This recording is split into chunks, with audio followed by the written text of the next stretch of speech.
والذین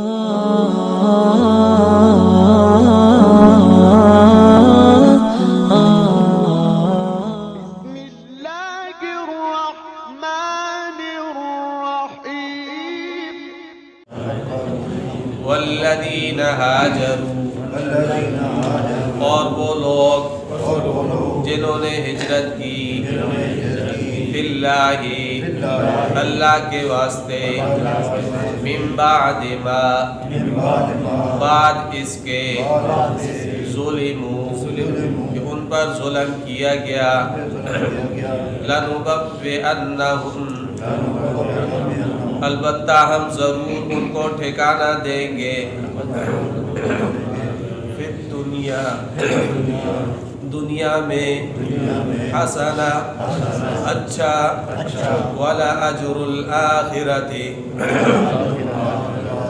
اور البتہ آخرت کا اجر، اکبر، بہت بڑا ہے، لَوْ كَانُوا يَعْلَمُونَ، اگر وہ جانے، الذین، وہ لوگ، صبروا، جنہوں نے صبر کیا، وعلی ربہم، اور اپنے رب پر، یتوکلون، بھروسہ کرتے ہیں، وما ارسلنا، اور ہم نے نہیں بھیجا، من قبلک، آپ سے پہلے، الا رجالا، مگر مردوں کو، نوحی الیہم، ہم نے وحی کی ان کی طرف، فاسألوا، بس پوچھو،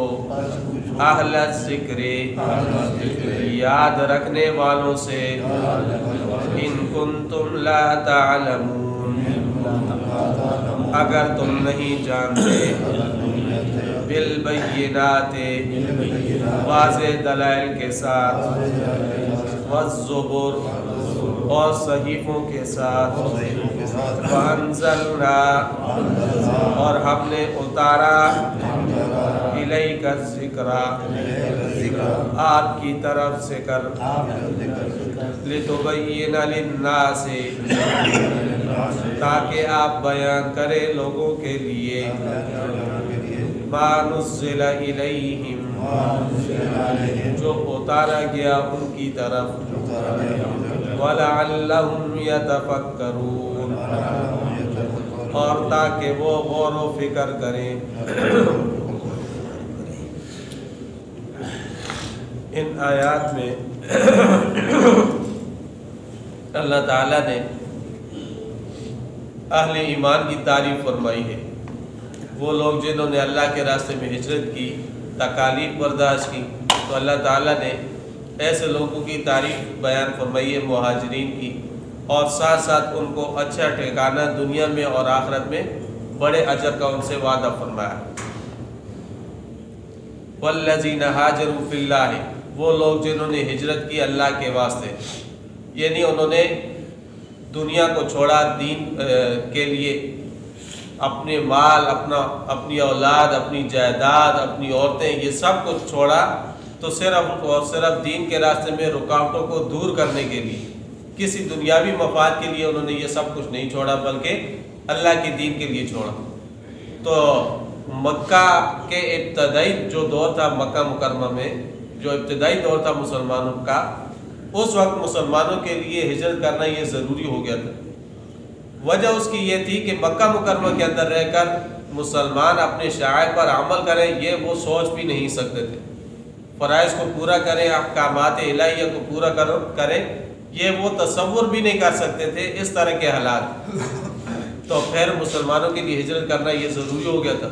تو ابتدا میں مسلمانوں نے 2 مرتبہ ہجرت فرمائی مکی دور میں۔ پہلی ہجرت وہ حبشے کی طرف تھی، اور دوسری ہجرت پھر مدینہ منورہ کی طرف ہوئی۔ حبشے کی طرف جو ہجرت ہوئی تھی تو 2 جماعتیں نکلی تھی، ایک چھوٹی جماعت تھی اور ایک بڑی جماعت، وہ ہجرت کر کے گئی تھی۔ پھر جب حضور اکرم صلی اللہ علیہ وسلم مکہ مکرمہ سے مدینہ منورہ تشریف لے آئے تو وہ لوگ جو حبشی کی طرف ہجرت کر گئے تھے انہوں نے بھی پھر مدینہ منورہ کی طرف ہجرت فرمائی تھی. تو بعض ایسے لوگ تھے جو 14 سال تک حبشہ کے اندر مقیم رہے. 14 سال کے بعد پھر جب آپ علیہ السلام مدینہ منورہ گئے، پھر بدر کا معرکہ ہوا اور احد کا معرکہ ہوا، احزاب ہوا، اس کے بعد پھر یہ لوگ حبشے سے واپس ہیں. اور بعض لوگ ایسے بھی تھے جو خیبر فتح ہونے کے وقت وہ حبشے سے مدینہ منورہ کی طرف آئے، تو ان لوگوں نے ہجرت کی تھی. آپ علیہ السلام نے بھی ارشاد فرمایا کہ ظاہری ہجرت جو ہے نا، ظاہری ہجرت وہ تو یہ ہے کہ انسان اپنا گھر بار چھوڑ دے، مال اولاد جان مال یہ سب کچھ چھوڑ دے اور یہ چھوڑ کے دوسری طرف ہجرت کر جائے. لیکن حقیقی ہجرت کیا ہے؟ آپ علیہ السلام نے ارشاد فرمایا المسلم من سلم المسلمون من لسانی و یدی، حقیقی مسلمان وہ ہے جس کے ہاتھ اور زبان سے دوسرے مسلمان محفوظ رہیں. والمہاجر من حجر ما نہی اللہ عنہ، اور حقیقی مہاجر وہ ہے جو اللہ کی طرف سے منہیات سے رک جائے. اللہ نے جن چیزوں سے منع کیا ہے ان چیزوں سے رک جانا، یہ حقیقی مہاجر. منہیات سے رک جانا یہ حقیقی ہجرت ہے. اسی طرح آپ علیہ السلام نے فرمایا کہ ظاہری ایمان یہ ہے کہ اللہ پر ایمان ہو، فرشتوں پر ہو، کتابوں پر ہو، رسولوں پر ہو، قیامت پر ہو، بعث بعد الموت پر ہو، تقدیر پر ہو. یہ ظاہری ایمان ہے. لیکن حقیقی ایمان کیا ہے؟ من آمن بوائقہ جارہ، کہ جو اپنے پڑوسی کو امن و امان کے ساتھ رکھے، اس کو تنگ نہ کرے. یہ حقیقی مومن ہے، ایمان کی تعریف. اسی طرح آپ علیہ السلام نے جہاد کا باطنی معنی بیان فرمایا.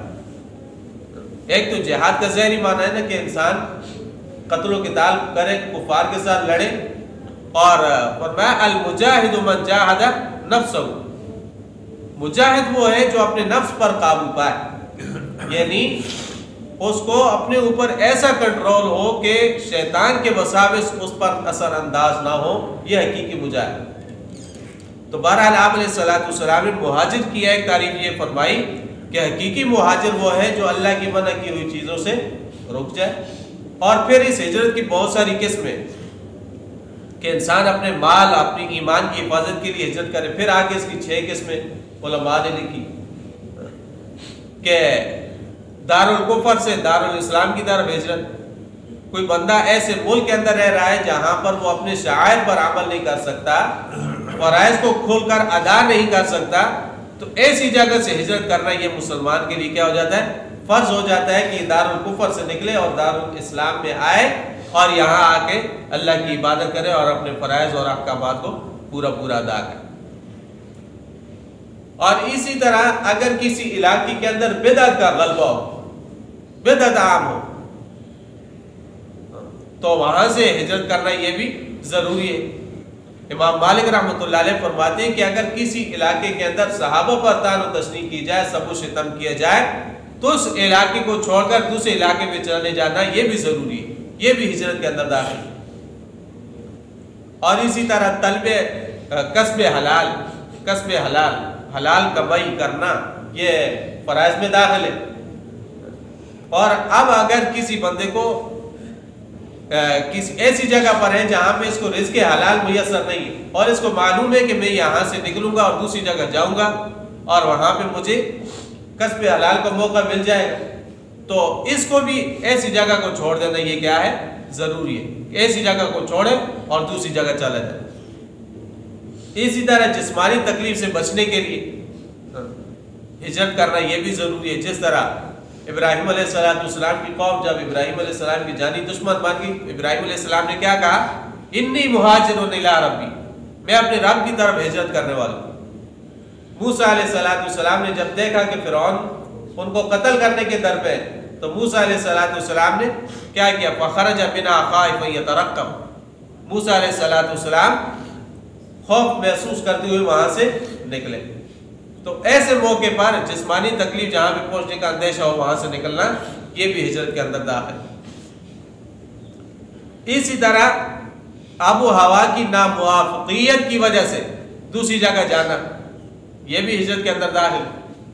جس طرح مکہ مکرمہ سے مسلمان ہجرت کر کے مدینہ منورہ گئے تھے، اور وہاں پہ کچھ لوگ بیمار ہو گئے تھے، تو آپ علیہ السلام نے ان کو کیا فرمایا تھا کہ آپ لوگ مدینہ منورہ کو چھوڑ کر ساتھ والے دیہاتوں کے اندر چلے جائیں، وہاں کی آب و ہوا بنسبت مدینہ منورہ کے آپ کے لیے بہتر ہوگی، آپ کو وہاں پہ صحت مل جائے گی۔ تو اس وجہ سے وہاں سے نکلنا یہ بھی ضروری۔ اسی طرح اگر کسی علاقے کے اندر چوروں کا راج ہو، ڈاکوؤں کا راج ہو، تو وہاں سے نکلنا، ہجرت کرنا یہ بھی ضروری۔ تو یہ جو ہجرت کی اقسام، یہ تو حفاظتی نقطہ نظر سے، اور علماء نے لکھا ہے کہ طلب اور جستجو کے لیے ہجرت کرنا یہ بھی ضروری ہے، جس طرح پیچھے آپ نے پڑھا فَسِيرُوا فِي الْأَرْضِ فَانْظُرُوا كَيْفَ كَانَ عَاقِبَةُ الْمُكَذِّبِينَ کہ زمین کے اندر چلو پھرو، دیکھو کہ مکذبین کا انجام کیا ہوا۔ تو اللہ کے اس حکم کی تعمیل میں اور عبرت حاصل کرنے کے لیے نکلنا یہ بھی ہجرت کی ایک قسم ہے۔ اسی طرح جہاد کے لیے اپنے وطن کو چھوڑنا یہ ضروری ہوتا ہے، اور یہ بھی ہجرت کے اندر داخل ہے۔ اور اسی طرح دعوت کے لیے نکلنا یہ بھی جہاد کا ایک شعبہ ہے، یہ بھی ہجرت کی قسم ہے۔ اور اسی طرح حج اور عمرے کے لیے جانا یہ بھی ہجرت کی قسم ہے۔ اور اسی طرح علم حاصل کرنے کے لیے نکلنا، بسا اوقات یہ علم حاصل کرنا فرض عین ہے، اور بسا اوقات فرض کفایہ، اور کبھی مستحب ہے، کبھی سنت ہے، کبھی واجب۔ حالات کے مطابق علم حاصل کرنے کے لیے نکلنا یہ بھی ہجرت کی قسم ہے۔ اسی طرح مقدس مقامات کی زیارت کے لیے جانا کہ وہاں پہ مختصر عبادت کا زیادہ ثواب ہے۔ مثال کے طور پر یہاں سے کوئی بندہ جائے مدینہ منورہ، میں مسجد نبوی کی زیارت کروں گا اور وہاں پہ عبادت کروں گا، اب وہاں پہ ایک نماز کا ثواب کتنا ہے؟ 50,000 نمازوں کے برابر۔ اس کے لیے جانا یہ بھی ہجرت میں داخل ہے۔ تو یہ ہجرت کی بہت ساری قسمیں۔ تو اللہ نے فرمایا وَالَّذِينَ هَاجَرُوا فِي اللَّهِ، وہ لوگ جنہوں نے ہجرت کی اللہ کے واسطے، دنیاوی مفاد کے لیے نہیں، اللہ کے لیے، اللہ کے دین پر عمل کرنے کے لیے، من بعد ما ظلموا، بعد اس کے کہ ان پر ظلم کیا گیا۔ ظاہری بات ہے کہ اس وقت اہل ایمان پر بہت زیادہ ظلم و ستم کیا گیا تھا مکہ مکرمہ کے اندر۔ لَنُبَوِّئَنَّهُمْ فِي الدُّنْيَا حَسَنَةً، تو ہم ضرور ان کو ٹھکانے دیں گے دنیا میں اچھا۔ تو پھر اللہ نے اہل ایمان کو اچھا ٹھکانے دیا بھی ہے۔ جب مسلمان مکہ مکرمہ سے مدینہ منورہ کی طرف چلے گئے تھے تو بے سر و سامانی کی حالت میں گئے تھے، کاروبار اپنے چھوڑے تھے، باغات اپنے چھوڑے تھے، سب کچھ چھوڑ کے گئے تھے۔ لیکن جب مدینہ منورہ کے اندر گئے تو اللہ تعالیٰ نے ان کو مال بھی دے دیا، کاروبار بھی دے دیا، اور مدینہ منورہ کو اسلام کا مرکز بھی بنا دیا۔ تو تھوڑے ہی عرصے کے اندر اللہ نے مسلمانوں کی تکالیف کا ازالہ کر دیا۔ فرمایا وَلَأَجْرُ الْآخِرَةِ أَكْبَرُ، آخرت کا اجر بہت بڑا ہے جو آگے چل کر انسان کو ملنے والا ہے۔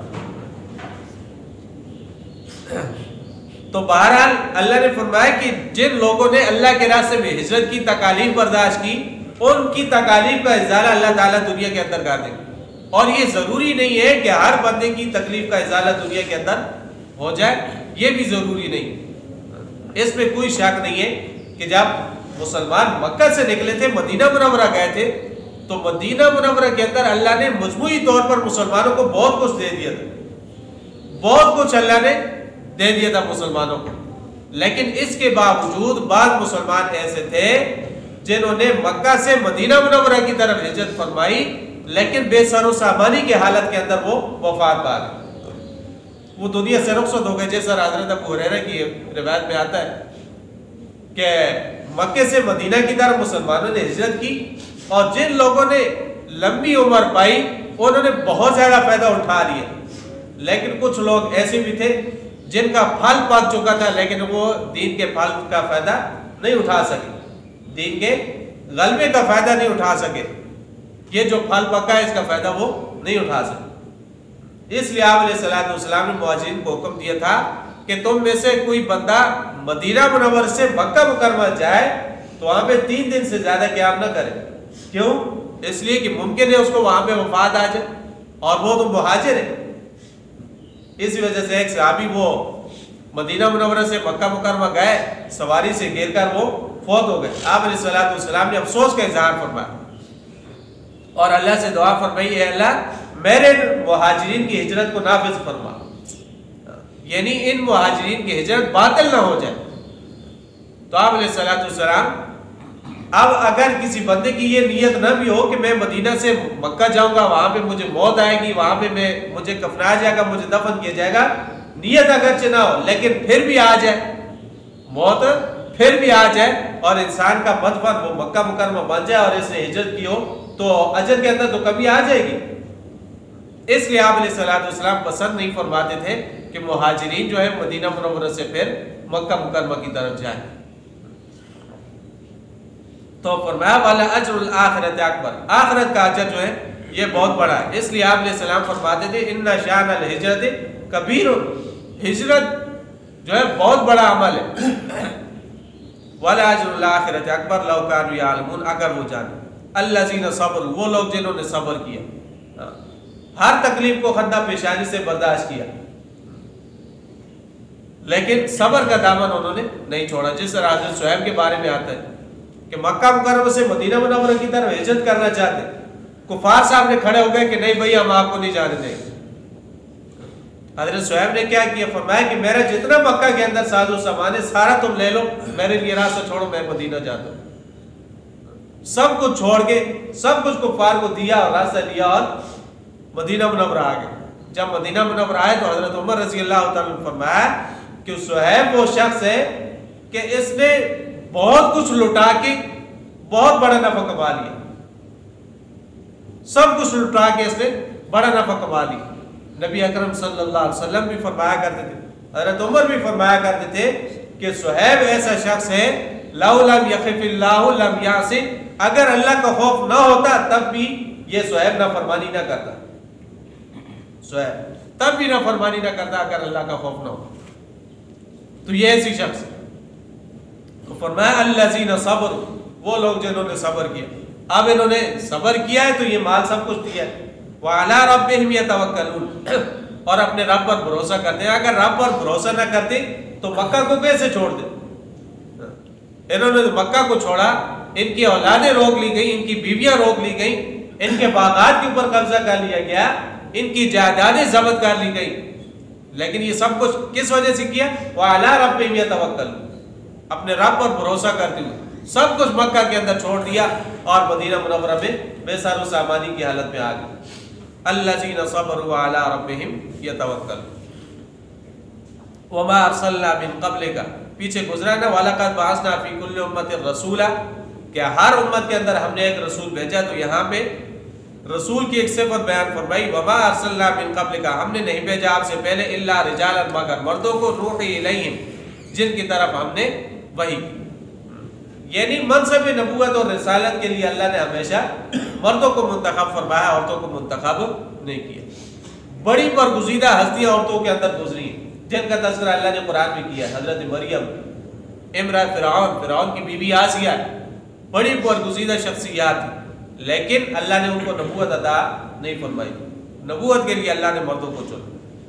نوحی الیہم، ہم نے ان کی طرف وحی کی۔ وحی کیا تھی؟ ان اعبدوا اللہ واجتنبوا الطاغوت، اللہ کی عبادت کرو اور طاغوت سے بچو، یہی وحی تھی، توحید کی وحی۔ آگے فرمایا کہ اگر تمہیں یہ شک ہے کہ ہم نے نبی بھیجے یا نہیں بھیجے، تم اگر یقین حاصل کرنا چاہتے ہو فَاسْأَلُوا أَهْلَ الذِّكْرِ، پھر یاد رکھنے والوں سے پوچھ لو ان کو تم لا تعلمون، اگر تم خود نہیں جانتے۔ یعنی اہل کتاب کے اندر بھی اہل علم موجود ہیں، اور جن کو ماضی کی خبریں بھی جن کو معلوم ہے، انبیاء کی تاریخ کے اوپر جو عبور رکھتے ہیں، ان سے پوچھ لو اگر ہماری بات میں تمہیں یقین نہیں، وہ تمہیں بتائیں گے کہ اللہ نے نبی بھیجے اور وہ نبی دنیا کے اندر آئے، انہوں نے لوگوں کو اللہ کی طرف بلایا، وہ تمہیں اس بات کی وضاحت کر دیں۔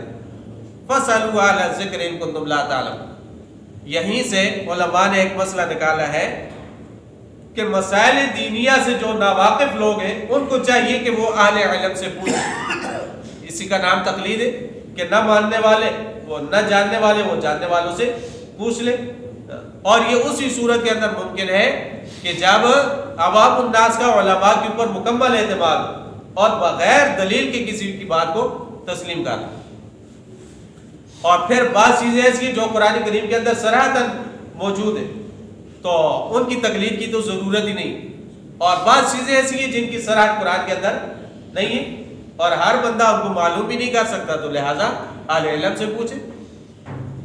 اور اسی طرح بعض چیزیں ایسی ہیں جو ہمیں متعارض نظر آتی ہے قرآن میں، تعارض ان کے اندر پایا جاتا ہے، اس تعارض کو دور کرنا یہ عام انسان کا کام نہیں، عام بندہ نہیں کر سکتا، اس کے لیے بھی علماء کی ضرورت. اس وجہ سے شاہ ولی اللہ محدث دہلوی رحمۃ اللہ علیہ فرماتے ہیں کہ ایسی باتوں کے اندر اہل ایمان کا کسی کی تقلید کرنا یہ واجب کا درجہ رکھتی ہے، یہ واجب ہے. اور بڑے بڑے علماء نے تقلید کی، جس طرح شاہ ولی اللہ محدث دہلوی رحمۃ اللہ علیہ حنفی المسلک تھے، امام راضی رحمۃ اللہ علیہ، امام غزالی رحمۃ اللہ علیہ شافعی المسلک تھے، حافظ ابن تیمیہ رحمۃ اللہ علیہ حافظ الحدیث تھے. اس کے باوجود وہ حنبلی مسلک رکھتے تھے اور یہ کہتے تھے کہ ہم بھی قرآن اور حدیث کو جانتے ہیں، لیکن جس طرح ہم سے پہلے لوگوں نے قرآن اور حدیث کو سمجھا اس طرح ہم نہیں سمجھ سکتے. اور آج کل یہ جو فقہی اختلافات ہیں، یہ حنبلی ہے، یہ شافعی ہے، یہ مالکی ہے، یہ حنفی ہے، یہ جو اختلافات ہیں ان کی کوئی خاص حیثیت نہیں ہے اور نہ ہی یہ فرقہ واریت ہے، بلکہ یہ فہم دلیل کی بات ہے. مثال کے طور پر فروعی اختلاف آ جاتا ہے، جس طرح سود ہے. اب سود کو سب کہتے ہیں کہ حرام ہے، حنفی بھی کہتا ہے، مالکی بھی کہتا ہے، شافعی بھی کہتا ہے، حنبلی بھی کہتا ہے کہ سود کیا ہے؟ حرام ہے. لیکن سود کی حرمت کے ضمن کے اندر نبی علیہ السلام نے صرف 6 چیزوں کا تذکرہ فرمایا: الحنطۃ بالحنطۃ والشعیر بالشعیر والتمر بالتمر والملح بالملح والذهب بالذهب والفضة بالفضة. 6 چیزیں آپ علیہ السلام نے ذکر فرمائی. اب آگے یہ ائمہ اربعہ جو ہے، یہ 4 ائمہ یہ پیش کرتے ہیں کہ آئے یہ حرمت صرف ان 4 چیزوں کے اندر ہے یا ان 4 چیزوں کے علاوہ بھی کوئی چیز ہے جس کے اندر سود پایا جاتا ہے. اس کے اندر بحث کرتے ہیں اور پھر جب اس کے اوپر بحث ہو جاتی ہے تو پھر وہ کہتے ہیں کہ ان 6 چیزوں کی ذات کے اندر سود ہے یا کوئی علت ہے، کوئی وجہ ہے جس کی وجہ سے حرمت ہے. پھر وہ علت تلاش کرتے ہیں. اب ایک امام جو ہے وہ ایک چیز کو علت بنا لیتا ہے، دوسرا امام دوسری چیز کو علت بنا لیتا ہے، یہ فروع اختلاف بن جاتا ہے. اب یہ کوئی ایسا اختلاف نہیں جس کو بہت زیادہ اچھالا جائے اور کہا جائے کہ وہ حنفی غلط ہے اور شافعی ٹھیک ہے اور حنبلی غلط ہے اور فلانا ٹھیک ہے. نہیں، یہ فروعی اختلافات ہیں اور یہ اختلافات ہوتے رہتے ہیں اور یہ امت کے لیے رحمت. تو بہرحال فرمایا فَاسْأَلُوا أَهْلَ الذِّكْرِ إِن كُنتُمْ لَا تَعْلَمُونَ. اگر تم خود نہیں جانتے تو پھر اہل علم سے پوچھو. ایک بندہ بیمار ہو جاتا ہے اور اس کو اب طبیب کی ضرورت ہے. اب حقیقی شفا دینے والی ذات وہ کس کی ہے؟ اللہ کی ہے. لیکن طبیب کے پاس جانا یہ بھی سنت ہے نا، علاج کرانا یہ بھی سنت ہے. تو اب ایک بندہ ڈاکٹر کے پاس جاتا ہے، شہر کے اندر بہت سارے ڈاکٹر ہیں، وہ سمجھتا ہے کہ میرا علاج فلاں ڈاکٹر کر سکتا ہے، وہ اچھا ہے، وہ سمجھتا ہے میری بیماری کی تشخیص وہ کر لے گا، وہ اس کے پاس جاتا ہے. اب وہ اس کے پاس ایک مرتبہ بھی جاتا ہے، دوسری مرتبہ بھی جاتا ہے، تیسری مرتبہ بھی جاتا ہے، اس کو شفا مل جاتی ہے، ٹھیک ہو جاتا ہے. لیکن اگر وہ یہ کہے کہ نہیں میں اس کے پاس گیا تھا، اس کے پاس مجھے آرام نہیں آیا، میں اگلی دفعہ اس کے پاس جاؤں، اگلی دفعہ اس کے پاس جاتا ہوں، تو اس طرح کرتے کرتے اس کی بیماری تندرستی میں تبدیل ہو سکتی ہے نہیں، بلکہ بیماری کے اندر اضافہ ہو جائے گا. اسی طرح ایک امام کی تقلید کرنا یہ کیا ہے؟ ضروری ہے. اگر سب کے پیچھے لگ جائیں گے تو مسائل ہمیں سمجھ ہی نہیں آئے. تو بہرحال فرمایا فَاسْأَلُوا أَهْلَ الذِّكْرِ إِن كُنتُمْ لَا تَعْلَمُونَ. پوچھو اہل علم سے اگر تم نہیں جانتے. بِالْبَيِّنَاتِ وَالزُّبُرِ. واضح دلائل کے ساتھ ہم نے بھیجا ہے. نشانیاں بہت ساری معجزات اور نشانیاں اللہ نے انبیاء کو دی ہیں اور وہ لے کر کے آئے. وَالزُّبُرِ صحیفے دے کے بھیجے. صحیفہ یہ چھوٹی چھوٹی کتابیں جو اللہ نے انبیاء کو دی تھی صحائف. وَأَنزَلْنَا إِلَيْكَ الذِّكْرَ. اور ہم نے اتارا آپ کی طرف ذکر. ذکر کا معنی ہوتا ہے یاد کرنا، نصیحت حاصل کرنا، لیکن یہاں پہ مراد ذکر سے قرآن کریم ہے. وَأَنزَلْنَا إِلَيْكَ الذِّكْرَ. اور ہم نے آپ کی طرف ذکر کو اتارا. لِتُبَيِّنَ لِلنَّاسِ مَا نُزِّلَ إِلَيْهِمْ. تاکہ آپ بیان کریں لوگوں کے لیے جو چیز ان کی طرف نازل کی گئی ہے. گویا کہ نبی کے لیے قرآن کی تبیین اور قرآن کی تشریح کرنا یہ نبی کے فرائض منصبی میں داخل ہے. قرآن اجمال ہے اور حدیث اس کی تفسیر ہے. ما نزل الیہ، جو ان کی طرف وحی کی جائے۔ اسی وجہ سے امام اعظم ابو حنیفہ رحمۃ اللہ علیہ فرماتے ہیں کہ میرا مسلک یہ ہے کہ سب سے پہلے میں مسئلے کو کہاں پہ دیکھتا ہوں؟ قرآن کے اندر دیکھتا ہوں۔ اگر قرآن کے اندر مجھے مل جائے تو اس کے مطابق مسئلہ حل کر دیتا ہوں۔ اگر قرآن میں مجھے نہیں ملتا تو پھر میں کس کی طرف رجوع کرتا ہوں؟ حدیث رسول کی طرف۔ وہاں سے مل جائے تو ٹھیک، اگر وہاں بھی نہ ملے تو پھر میں صحابہ کی طرف چلا جاتا ہوں۔ اب صحابہ کے فرامین کے اندر وہ بات دیکھتا ہوں، اگر صحابہ کے فرامین کے اندر وہ بات مجھے مل جاتی ہے لیکن صحابہ کے اندر اختلاف پایا جاتا ہے، پھر میں دیکھتا ہوں کہ صحابہ کا اس کے اوپر اگر اتفاق ہے تو میں اس کو لے لیتا ہوں، اگر صحابہ کا اس کے اندر اختلاف ہے تو پھر جمہور صحابہ جس طرف ہے وہ میں لے لیتا ہوں، اگر وہاں پہ بھی نہیں ملتا تو پھر میں اجتہاد کرتا ہوں۔ یعنی مجتہد بھی اجتہاد کرتا ہے تو قرآن و سنت کے اصولوں کے مطابق کرتا ہے، اس طرح نہیں کرتا کہ جو چیز سامنے آئی بس اسی طرح اس کو بیان کرتا ہے۔ جس طرح پرویز ایک گزرا ہے، وہ کہتا ہے کہ یہ جو نمازیں ہم پڑھتے ہیں ان نمازوں کی کوئی حیثیت نہیں ہے، نمازیں تب فرض ہوں گی جب اسلامی حکومت قائم ہوگی اور اس کا ڈھانچہ اسلامی حکومت تیار کرے گی، تب نماز فرض ہوگی۔ ایسے لوگ بھی گزرے۔ تو بہرحال فرمایا لِتُبَيِّنَ لِلنَّاسِ مَا نُزِّلَ إِلَيْهِمْ وَلَعَلَّهُمْ يَتَفَكَّرُونَ، تاکہ لوگ اس کے اندر کیا کریں؟ غور و فکر کریں۔ اللہ جل شانہ میں قرآن کا علم اور اس کے مطابق عمل نصیب کریں۔ وَلَقَدْ يَسَّرْنَا الْقُرْآنَ لِلذِّكْرِ فَهَلْ مِن مُّدَّكِرٍ